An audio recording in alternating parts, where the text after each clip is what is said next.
All right, what's going on, everyone? So pretty significant escalation in the U.S.-Iran war just a few moments ago when it looked like we might be headed towards another round of peace talks. Instead, the U.S. Navy opened fire and hit an Iranian vessel that was trying to bypass the U.S. blockade, landed Marines on board that ship, and has since taken it into U.S. custody. Now, this is a tactic that we've talked about and advocated for on this channel, saying, hey, if Iran is going to have selective passage through the Strait of Hormuz, effectively shut it down to anyone except who they want to either pay the toll or want to allow pass, one option we have is to seize any of the ships coming out the other side. It looks like we did that, and now we wait, kind of on pins and needles, to see how Iran responds, because escalation is a two-way street. And we're going to run through President Trump's statement here as to why this ship in particular was boarded and the justification in doing so. But we have to keep in mind how, with anything escalation-wise, is not just the action, but how that action is perceived and how that action is received. And we have to assume at this point that Iran is not going to just allow this to happen and move on. They're probably going to lash out. Now, President Trump just a few moments ago issued a statement saying, today an Iranian-flagged cargo ship named Tuska tried to get past our naval blockade, and it did not go well for them. The U.S. Navy guided missile destroyer USS Spruance intercepted the Tuska in the Gulf of Oman and gave it fair warning to stop. The Iranian crew refused to listen, so our Navy ship stopped them right in their tracks by blowing a hole in their engine room. Right now, U.S. Marines have custody of the vessel. The Tuska is under U.S. Treasury sanctions because of their prior history of illegal activity. We have full custody of the ship and are seeing what is on board. Now, as soon as we started hearing that Marine amphibious ready groups are moving to the region, this was one of the explanations of what they might be sent there to do, right? These numbers are nowhere near enough to seize Harg Island, let alone get a foothold inside of Iranian territory, but taking control of ships, especially sanctioned ships, flying under the Iranian flying the Iranian flag, seemed very possible. This is the first step in that direction. And just to be clear, for all of the justification of we gave them warning, they wouldn't stop, they were bypassing the blockade, they're a sanctioned vessel, we have to keep in mind how it is received on the other side. I would expect that the Iranian regime views this as a degree of escalation and are probably going to retaliate in some way, shape, or form. Now, to be fair, yesterday, Iran was seemingly violating the ceasefire left, right, and center. Anybody that tried to go through the Strait of Hormuz was fired upon. And we've definitely entered a phase in this ceasefire where both the United States and Iran are pointing at each other saying, well, this was a violation of the ceasefire. Iran says the blockade is a violation of the ceasefire. The United States says Iran's limited granting of access through the strait is a violation of the ceasefire. So we've definitely entered that phase. But just yesterday, according to the Washington Post, 2 gunboats affiliated with the IRGC opened fire on a tanker around 20 nautical miles northeast of Oman. They say this is according to the UK MTO, the United Kingdom Maritime Trade Operations Center, adding that a container ship was also hit by an unknown projectile, and then a cruise ship reported seeing a nearby splash, again, according to UK MTO.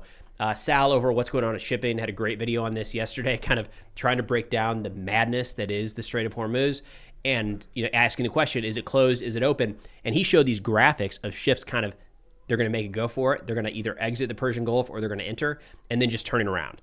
Like they got the message, they got notified, or they heard gunfire, right? Or saw missiles fly by or drones or whatever it was and said, okay, not open enough.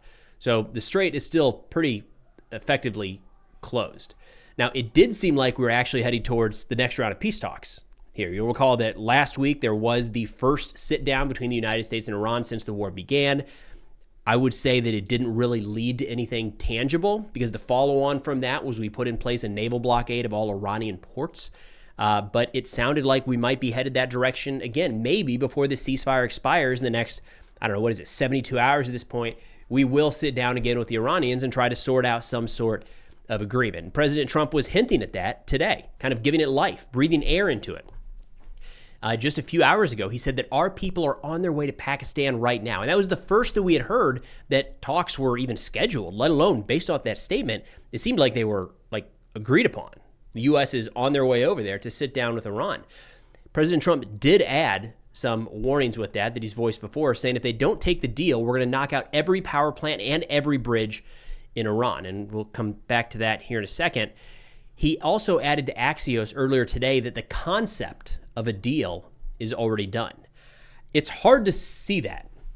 if we look at all of the other actions, right? So Tasnim News Agency and an Iranian government-affiliated organization said Iran will not send a negotiating team to Islamabad while the U.S. blockade on Iranian ports continues, saying no negotiations will take place. Some added context here from Iranian media IRNA. They say the excessive and unreasonable American demands, frequent changes of positions, constant contradictions, and the continuation of the so-called naval blockade in violation of the ceasefire agreement, along with the threatening rhetoric, have so far hindered the progress of the talks, and in these circumstances, there is no clear prospect for fruitful negotiations. So a couple things to keep in mind here. First off, I've seen talk recently that we must be negotiating with somebody that is being undercut inside of Iran. And if that's true, I would say then we aren't negotiating with the right person. All right, so if we're reaching an agreement, and I think this is an overly optimistic view of what's likely played out in recent weeks, but if we go with the idea that the United States has reached viable agreements, or in President Trump's words here, the concept of a deal is done, but then we look back to what is happening inside of Iran, and they're opening fire on everything moving through the Strait of Hormuz, and saying because this blockade is still in place, we aren't even going to sit down with you guys. Then we can't have a deal. We can't have a concept of a deal if the actions on the ground don't line up with that. Now, it's entirely possible that Iran is doing very similar to what they did last time around at the talks, where they're saying we're not going to go, and they're kind of holding out, waiting to get something else out of it before at the last minute sitting down with the United States. We'll find out in the next 24 hours whether that's true or not. I think it's safe to assume that that they're going to view this boarding and seizing of Iranian vessel as a significant violation, and they are probably going to respond.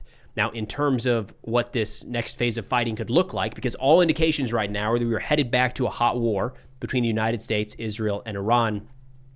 I've seen a lot of talk since the ceasefire went into place, and I think this is kind of a result of what I think is unfortunate framing by U.S. leadership that the Iranian military is gone, and they are not. All right.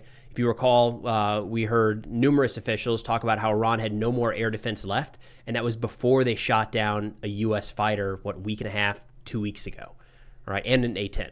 So clearly they still have air defense. They still had air defense then. They still have it now. It's heavily degraded, no doubt, but there is still a threat posed by the Iranian military. The New York Times got into this yesterday with a little more detail, where they say U.S. intelligence and military estimates vary, but multiple officials said that Iran has about 40% of its pre-war arsenal of drones. Iran also has ample supplies of missiles and missile launchers. At the time of the ceasefire, Iran had access to about half of its missile launchers. In the days that immediately followed, it dug out about 100 systems that had been buried inside caves and bunkers, bringing its stockpile of launchers back up to about 60% of its pre-war level. Iran is also digging out its supply of missiles, similarly buried in rubble from American attacks on its bunkers and depots. When that work is done, Iran could reclaim as much as 70% of its pre-war arsenal, according to some American estimates. Officials note that counts of Iran's weapon stocks are not precise. Intelligence assessments offer a broad look at how much power the Iranian military retains. So even if we look at that and say it's exaggerated, it's 2x over what the actual numbers are, then we could say that their stockpile of launchers, they say is 60%, let's say it's 30%. If they say 70% of their pre-war arsenal of missiles, let's call it 35%. 30% of launchers and 35% of missiles is still a lot that Iran could be launching in coming days, weeks, and months. So they very much still have the ability to fight back. Now, in terms of what this next phase of fighting could look like, there's a lot of questions on how much the U.S. goes. I mean, the way that Secretary Hegseth has phrased it is kind of gloves off, and that would be lining up with President Trump's threats countless times now to go after the Iranian power grid, their energy infrastructure, their bridges, a lot of what we refer to as dual-use infrastructure. And that's a slippery slope. There is an argument to be made as to how some of that can be justified, one-off. There is not a justification, we've talked about this in past videos, to eliminate the entire power grid in an entire country. All right, that's something that we have generally avoided doing. I've heard the comparisons. I mean, we know what Iran's going to do. If they lash out, they're going to go after soft targets in the region, right? They'll probably fire some missiles at Israel, and they're likely to go after either U.S. military bases in the Gulf or civilian infrastructure in the Gulf, maybe even port facilities from some of our partners in the Persian Gulf. A lot of that is civilian infrastructure.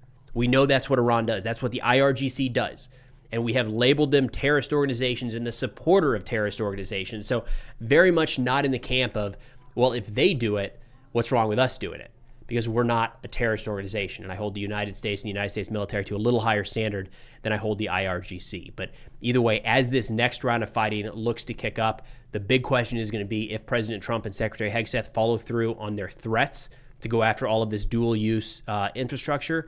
I'm skeptical that that would drive the Iranian regime to the negotiating table, but probably would lead to significant escalation across the region as Iran does a tit-for-tat retaliation with civilian infrastructure throughout the other Gulf nations. We're talking desalination facilities, port facilities, energy infrastructure, and could cause a real significant humanitarian issue across the region. But we'll find a lot out here in the next 24 to 48 hours. That's all we got for now. Thanks for watching, and I'll see y'all next time.